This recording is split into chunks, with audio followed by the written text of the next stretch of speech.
একজন SP madam সাজগোজ করে এক আত্মীয়ের বিয়েতে যাচ্ছিলেন। হঠাৎ রাস্তায় তার গাড়ির টায়ার পাংচার হয়ে গেল।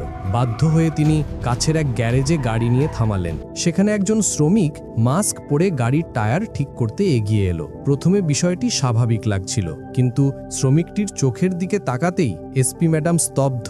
কারণ তিনি আর কেউ নন, তার স্বামী আহাদ, যাকে সবাই ভেবেছিল 16 বছর আগে এক দুর্ঘটনায় মারা গেছে। কাঁপা কণ্ঠে ম্যাডাম ফিসফিস করে বললেন, তুমি কিন্তু তুমি তো মারা গিয়েছিলে। কিভাবে জীবিত রইলেন আহাদ, আর কেন তিনি এতদিন লুকিয়েছিলেন? এই রহস্য জানতে ভিডিওটি শেষ পর্যন্ত দেখুন। শহরের সবচেয়ে পরিচিত এবং সৎ পুলিশ অফিসারদের মধ্যে একজন হলেন রাইমা বেগম। আজ তিনি ইউনিফর্মে নেই, আজ তিনি শুধুই রাইমা। একটি ঝলমলে লাল শাড়ি, কানে ছোট দুল আর মুখে এক অনাবিল হাসি। আজ তার ছোট বোন শায়লার বিয়ে। অনেক বছর পর পরিবারে এমন একটি বড় উৎসব। যখন রাইমা তার সরকারি গাড়ির চাবিটি হাতে নিচ্ছিলেন, তখন তার হেড কনস্টেবল জমির সাহেব হাসি মুখে বললেন, ম্যাডাম, আজ আপনাকে চেনাই যাচ্ছে না। রাইমা হাসি মুখে জবাব দিলেন, জমির সাহেব, মাঝে মাঝে অপরাধী আর ফাইলপত্র ছেড়ে মানুষও হতে হয়। আজ কোনো ডিউটি নেই, শুধু আনন্দ। জমির সাহেব একটু চিন্তিত হয়ে বললেন, ম্যাডাম, ড্রাইভারকে সঙ্গে নিলে ভালো হতো। রাইমা বললেন, না, আজ আমি নিজেই গাড়ি চালাবো। শহরের বাইরে ফার্ম হাউসে বিয়ে, রাস্তা বেশ ফাঁকা। গাড়ি হাইওয়ে ধরে বাতাসের সঙ্গে পাল্লা দিচ্ছিল। জানালার কাঁচ নামানো, পুরনো দিনের বাংলা গান বাজছে। রাইমার মন আজ সত্যিই ফুরফুরে। দৈনন্দিন জীবনের সব চাপ, কেস, মিটিং সবকিছু থেকে দূরে। হঠাৎ তার মনে পড়ল আহাদের কথা। আহাদ, তার স্বামী। এই নামটি মনে পড়তেই মুখের হাসিটা কেমন যেন ফ্যাকাশে হয়ে গেল। 16 বছর আগে এক ভয়াবহ দুর্ঘটনা। একটি পাহাড়ি রাস্তায় তাদের গাড়ি খাদে পড়ে গিয়েছিল।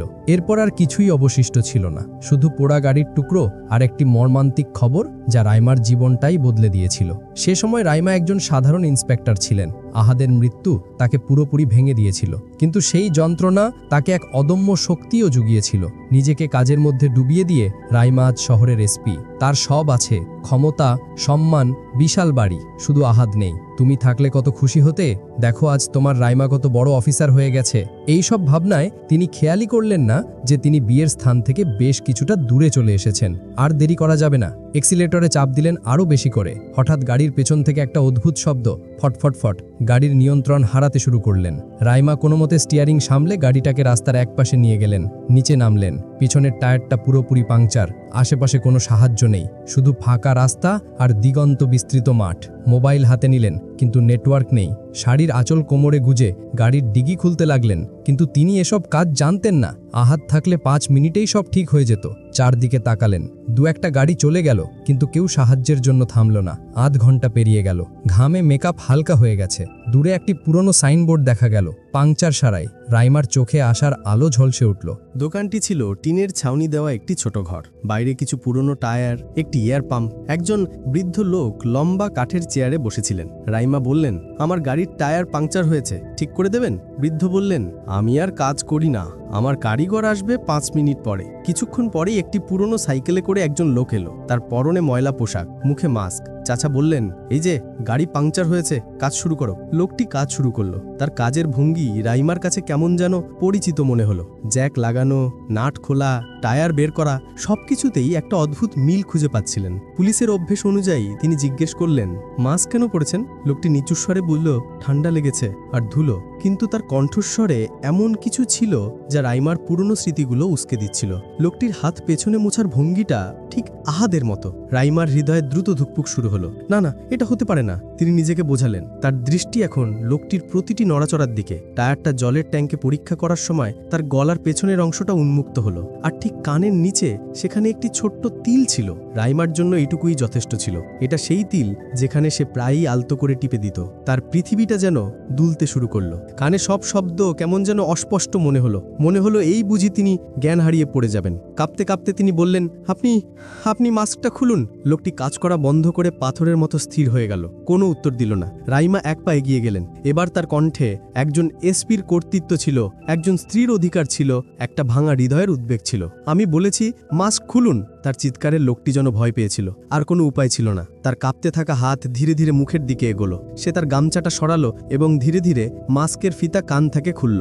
মাস্ক নামতেই সামনে যে মুখটি দেখা গেল তা দেখে রাইমার শ্বাস আটকে গেল। পায়ের নিচ থেকে মাটি সরে যাওয়ার মতো অনুভূতি হলো। সময় যেন থেমে গেল। গাড়ির হর্ন, বাতাসের ফিসফিস সব বন্ধ হয়ে গেল।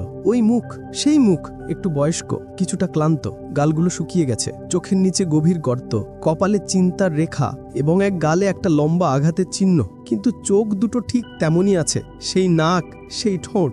আহাদ, তার আহাদ বেঁচে আছে। রাইমার মুখ থেকে কোনো শব্দ বেরোলো না। সে শুধু পাথরের মূর্তির মতো তাকে দেখছিল। তার মন স্তব্ধ। 16 বছর আগে যে মানুষটির শেষকৃত্য সে নিজে হাতে সম্পন্ন করেছিল, আজ সেই মানুষটি তার সামনে একজন পাংচার সারানো শ্রমিকের বেশে দাঁড়িয়ে আছে। আহাদের চোখ রাইমার দিকে নয়, শুধু মাটির দিকে তাকিয়ে আছে। তারপর 16 বছরের চেপে রাখা বাঁধন ভেঙে পড়ল। আহাদের চোখ থেকে অশ্রু ঝরে পড়ল। সে কিছু বলতে পারল না, শুধু মাটিতে বসে শিশুদের মতো ফুপিয়ে ফুপিয়ে কাঁদতে লাগলো। তার কান্না পুরো পরিবেশকে ভারাক্রান্ত করে তুলল। আহাদের কান্না দেখে রাইমাও যেন সম্বিত ফিরে পেলেন। তার নিজের চোখ থেকেও অশ্রু ঝরে পড়ল। ধীরে ধীরে সে আহাদের কাছে গিয়ে তার সামনে হাঁটু ঘেরে বসল। কাঁপতে থাকা হাত বাড়িয়ে তার কাঁধে স্পর্শ করল। রাইমার মুখ থেকে ফিসফিস করে একটি প্রশ্ন বেরোলো, তুমি বেঁচে আছো? এটা কিভাবে সম্ভব? আহাদ কোনো উত্তর দিল না, শুধু কেঁদেই চলল, যেন তার 16 বছরের সমস্ত ব্যথা অশ্রুর মাধ্যমে বেরিয়ে আসছে। রাইমা বললেন, তুমি কেন কাঁদছো? আমাকে বলো, সত্যি বলো, তুমি কিভাবে বেঁচে আছো এবং এত বছর কেন আমার থেকে দূরে ছিলে? তুমি জানো না আমি এই 16 বছর কিভাবে কাটিয়েছি? তুমি জানো না আমি প্রতি মুহূর্ত, প্রতি শ্বাসে মরে গেছি? তার প্রতিটি প্রশ্ন আহাদের হৃদয়ে তীরের মতো বিঁধছিল, কিন্তু সে চুপ ছিল। তার নীরবতা রাইমাকে পাগল করে দিচ্ছিল। আহাদ, আজ তো তোমাকে সত্যিটা বলতেই হবে, কেন করেছিলে? রাইমার কথায় আহাদের কান্না একটু থামলো। সে লাল ও শুষ্ক চোখে প্রথমবারের মতো রাইমার দিকে তাকালো। চোখে এত ব্যথা, অসহায়তা আর ভয় ছিল যে রাইমার হৃদয় কেঁপে উঠল। সে ভাঙা কণ্ঠে বলতে শুরু করলো, এবং যা সত্যি বলল তা কোনো ভয়ঙ্কর স্বপ্নের থেকেও ভয়ঙ্কর ছিল। আমাকে ক্ষমা করো রাইমা, আমি তোমাকে ছেড়ে যেতে চাইনি, আমাকে বাধ্য করা হয়েছিল।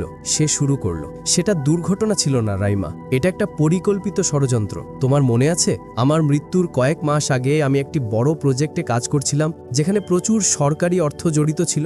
সেখানে আমি কিছু বড় দুর্নীতির প্রমাণ পেয়ে যাই, যা দেশের একজন প্রভাবশালী মন্ত্রীর সঙ্গে যুক্ত ছিল। রাইমার মুখ ফ্যাকাশে হয়ে গেল। একজন মন্ত্রীর নাম। আমি সেসব প্রমাণ জোগাড় করে পুলিশের কাছে যাওয়ার পরিকল্পনা করছিলাম, কিন্তু সম্ভবত সেই মন্ত্রীর লোকজনের কাছে আমার পরিকল্পনার খবর পৌঁছে যায়। সেই রাতে যখন আমি বাড়ি ফিরছিলাম, আমাকে অপহরণ করা হলো। মন্ত্রীর এক সহযোগী, সে আমাকে সরাসরি হুমকি দিল। সে বলল, ইঞ্জিনিয়ার, তোমার কাছে দুটো রাস্তা আছে, হয় তুমি তোমার স্ত্রী সহ একটি ভয়ঙ্কর গাড়ির দুর্ঘটনায় মরো, অথবা তুমি চিরতরে গুম হয়ে যাও এবং তোমার স্ত্রী বেঁচে থাকো। রাইমার চোখে অশ্রু। সে বিশ্বাস করতে পারছিল না। আহাদের কণ্ঠ কাঁপছিল। সেই মন্ত্রী জানতো তুমি একজন পুলিশ অফিসার। সে বলল, তুমি বেঁচে থাকলে রাইমা চুপ করবে না, কিন্তু তুমি মারা গেলে সে হয়তো ভেঙে পড়বে। আমার কাছে আর কোনো উপায় ছিল না। রাইমার জীবন এবং আমার মৃত্যুর মধ্যে বেছে নিতে হলো। আমি তোমার জীবন বেছে নিয়েছিলাম। পরের দিন সব পরিকল্পনা করা হলো। একটি পুরনো গাড়িতে একটি অচেনা লাশ বসানো হলো। গাড়ি সেই পাহাড় থেকে ফেলে দেওয়া হলো। আহাদ দূর থেকে নিজের মৃত্যু দেখছিল। মন্ত্রীর লোকেরা তাকে একটা ট্রাকে ভরে অন্য শহরে ফেলে দিল, হুমকি দিল কেউ জানতে পারলে রাইমাকে খুন করে দেবে। 16 বছর আহাদ এই ভয়ে কাটিয়েছে। সে শ্রমিকের কাজ করেছে, শহর থেকে শহর ঘুরেছে, প্রতিদিন খবরের কাগজে রাইমার খবর অনুসরণ করেছে। রাইমা যখন এসপি হয়েছিলেন, সেই দিন সে পুরো রাত কেঁদেছিল, খুশি থেকেও ব্যথা থেকেও। মাঝে মাঝে রাইমা শহরের দিকে তার দিকে চেয়ে গেছে, শুধু এক ঝলক দেখতে। গাড়িতে ইউনিফর্মে তাকে দেখে সে গর্বিত হয়েছিল, কিন্তু তার কাছে যেতে পারত না। মন্ত্রীর লোকেরা তাকে মেরে ফেলত। আহাদ তার গালের আঘাতের চিহ্নটি ছুঁয়ে দেখল, মন্ত্রীর লোকের আঘাতের চিহ্ন। তারপর রাইমা কেঁদে বলল, তুমি এখানে কিভাবে? আহাদ বলল, 3 মাস আগে খবর পড়ে জানলাম যে সেই মন্ত্রী দুর্নীতির অভিযোগে ধরা পড়েছে এবং তার সমস্ত প্রভাব শেষ হয়ে গেছে। মনে হলো যেন মুক্তি। 16 বছরের বন্দিত্ব শেষ। আমি 3 মাস সাহস জুগিয়েছি, কিন্তু কিভাবে আসে? তুমি এসপি, আমি একজন হারানো শ্রমিক। লজ্জা পাই। অপেক্ষা করছিলাম সঠিক সময়ের। ভাগ্য আমাদের মিলিয়ে দিয়েছে। গল্পটি কেমন লাগলো অবশ্যই কমেন্ট করে জানাবেন, আর পরবর্তী গল্প পেতে আমাদের চ্যানেলটি সাবস্ক্রাইব করুন।